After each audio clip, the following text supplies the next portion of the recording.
Mga master, dahil po November na, papalapit na rin po itong isa pong inaabangan natin tuwing December, ang PEI or Productivity Enhancement Incentive. Not earlier than December 15 ang release nito, at kinakailangan po unang-una dapat still in the service as of November 30 of the current year.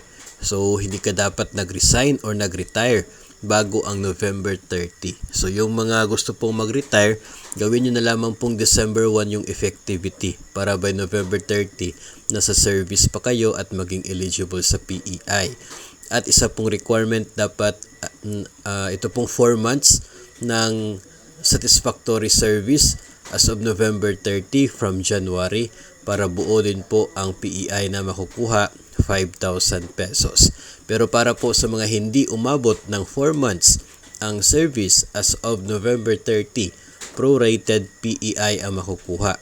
3 to 4 months 50% or nasa 2,500. 2 to 3 months 40%, 1 to 2 months 30% lamang or 1.5, less than 1 month 20% ang PEI or 1,000.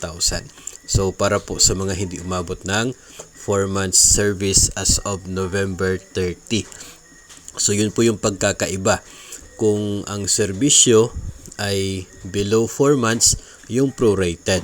Pero kung yung service po ay umabot ng 4 na buwan as of November 30 at of course hindi pa po nag-resign o kaya ay nag-retire, buo po na 5,000 ang kanila makukuha na PEI, Productivity Enhancement Incentive. Ito po ang aasahan natin not earlier than December 15.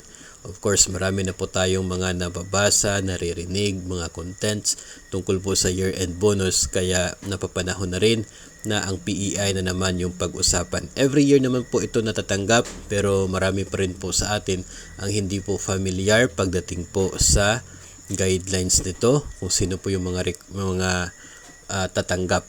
So, yung mga nag-resign na, nag-retire bago pa ang November 30, wala na po kayong aasahan na PEI. Excluded na po kayo doon sa mabibigyan base po dito sa guidelines. DBM Budget Circular 2017-4 ang basihan po ng Productivity Enhancement Incentive.